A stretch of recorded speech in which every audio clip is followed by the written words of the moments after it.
Bismillahirrahmanirrahim. Kalau rizki itu agar dimudahkan oleh Allah Ta'ala, walaupun kita tidak minta secara lisan, kita harus bertakwa pada Allah Ta'ala. Di langit ada jalan rezekimu dan apa yang dijanjikan oleh Allah kepadamu. Berarti sebenarnya Allah itu sudah mempersiapkan bagaimana jalan rezeki itu bisa turun, akan diterima kita dari Allah Ta'ala walaupun melalui ikhtiar-ikhtiar kita. Sesungguhnya mereka di dunia selalu berbuat kebaikan. Kalau saya boleh menjabarkan, berbuat baik bagi orang Islam apa? Sholat, ya baca Quran lah. Masa di bulan Ramadan, kemudian mulai hormati orang tuamu, hormati suami, hormati istri. Itu dulu aja. Itu nanti kelihatan kok jalan rezeki itu dimudahkan. Bukan nanti akan mendapatkan emas atau uang sekoper, bukan. Tapi Allah akan memberikan jalan untuk melancarkan rezeki demi rezeki kepada orang yang tadi taat kepada Allah. Jadi kalau orang kenapa ngamalin ini nggak dikabulkan? Ya memang nggak dikabulkan. Itu caranya sebenarnya. Karena amalan untuk rezeki banyak itu nggak ada. Nggak ada. Yang ada itu adalah mohon kepada Allah. Karena yang ngatur rezeki itu Allah Ta'ala. Jadi kalau ngamalin itu nggak bisa. Kalau habis ngamalin terus rame, itu bukan dari Allah. Siapapun saudara-saudara kita, saya hanya menghimbau. Saya menghimbau pada saudara-saudara kita, yang khususnya yang berdagang. Saya tidak mau menyalahkan.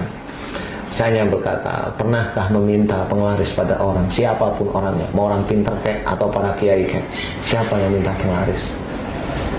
Pasti penglaris itu bukan dari Allah Ta'ala. Karena Allah itu akan menyediakan rezeki bukan dengan cara-cara seperti itu. Yakinkah kalau sudah minta penglaris itu, ibadah kita itu diterima oleh Allah? Padahal dalam hadis ceritakan kalau seorang muslim dia pergi ke orang peramal 40 hari ibadahnya tidak diterima, ditolak. Kalau dia melakukan kemusyrikan dan belum pernah memohon ampun padahal sudah berpuluh tahun atau puluhan tahun, kira-kira besok itu kalau dia itu mati di akhirat itu dapatnya apa? Walaupun dia berhaji berkali-kali setiap tahun, dia maunya apa? Itulah yang harus kita sadari. Rizki itu menurut saya bonus. Jadi bukan sesuatu yang harus kita cari kalau saya. Rizki itu bonus. Tetap minta doa dipermudah rizki. Ya, tetap boleh kalau itu. Itu kan sebenarnya yang harus kita kerjakan kan bukan doanya sebenarnya. Doa itu tetap harus kita kerjakan. Tetapi kalau doa kan seperti itu. Yang harus kita kerjakan itu kan aktualisasi dalam mencari rizkinya. Nggak hanya berdoa. Nggak hanya berdoa maksud saya itu. Nggak hanya cuma membaca. Nggak hanya minta-minta, tapi kita juga harus menjalankan perintah Allah. Enggak, kayak mamanya suruh baca ayat 1000 dinar mamanya. Lah itu kan isinya tauhid. Tauhid itu kan harus kita kerjakan. Jadi bukan membaca itu biar dapat rezeki, bukan. Dibaca itu dilihat artinya apa, kerjain. Itu maksudnya. Bukan dibaca aja yang datang nanti tuyul, nanti buta hijau gimana coba? Malah seneng toh. Kalau dia anjurkan berbuat baik tapi nggak meminta dipermudah rezeki, nggak apa-apa juga. Yang gimana? Dia udah menjalankan menjalankan aktualisasinya. Tapi dia tidak berdoa meminta dipermudah rezekinya gitu. Sebenarnya Allah yang mengatur kalau saya. Persoalan dia tidak memohon itu menurut saya ini orang imannya kuat banget kalau saya. Dia yakin bahwa rezekinya akan diatur oleh Allah Ta'ala. Jadi dia bukan tidak mau meminta, tapi memintanya malu biasanya. Kan beda ya. Sebenarnya dia itu ngerti kalau dia itu kesulitan, tapi kayaknya kalau saya minta terus ini malu nih saya. Nah ini kan beda ya. Seolah-olah nggak percaya Allah itu maha baik. Iya, seolah-olah tidak percaya bahwa Allah itu yang mengatur rezeki kita. Boleh sih sekali-kali boleh.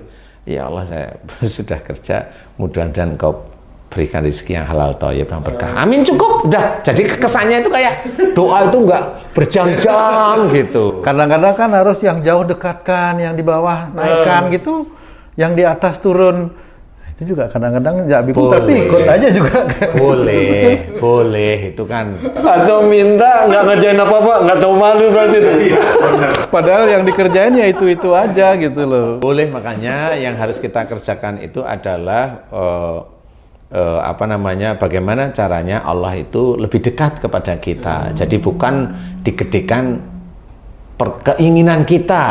Jangan itu sebenarnya intinya. Berarti boleh meningkatkan amal soleh ini ada kolerasi juga terhadap rezeki yang akan iya, diberikan tetap. Allah. Semua yang dia kerjakan ini amal soleh. Kemudian itu akan masuk menjadi satu kesatuan doa. Wa yastajibul ladzina amanu wa amilus sholihat.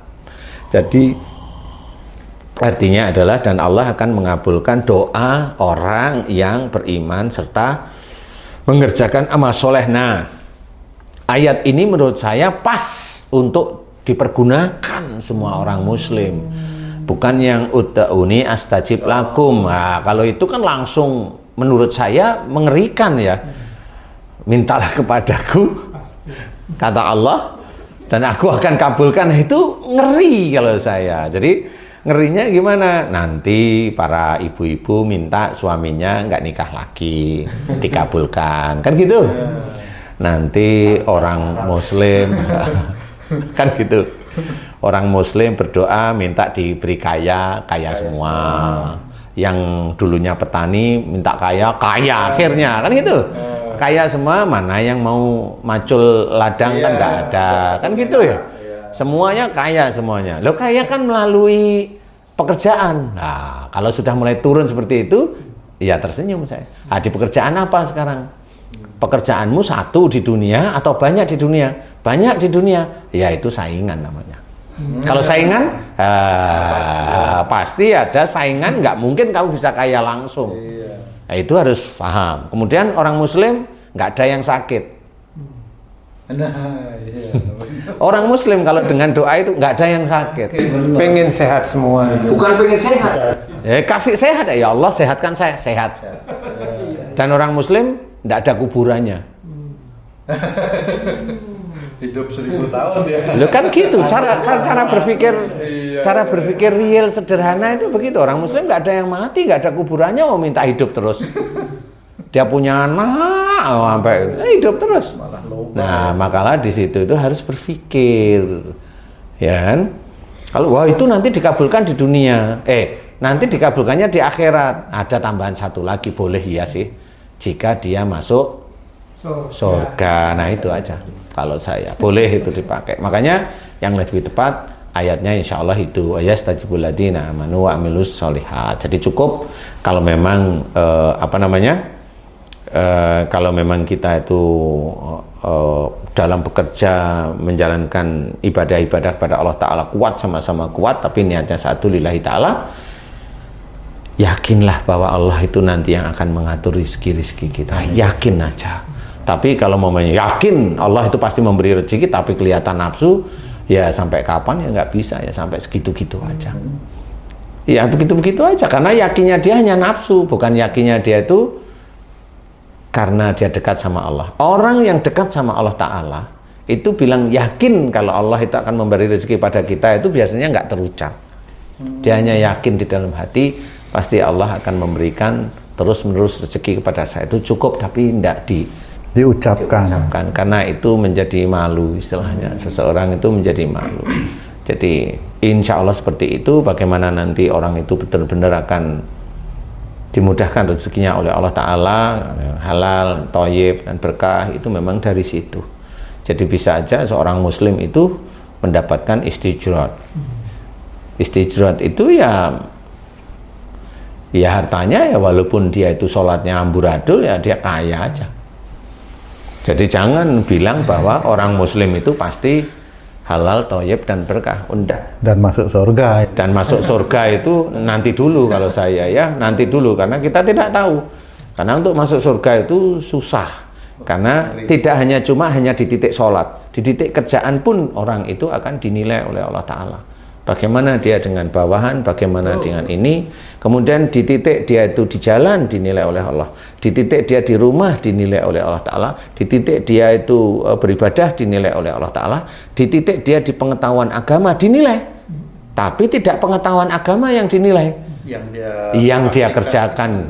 Kemudian kalau dia di situ itu kan dinilai, jangan lupa. Di luar dinilai oleh Allah Ta'ala, itu tetap ada keburukan-keburukan manusia yang dia jalankan setiap hari. Jadi harus hati-hati. Wallahu a'lam.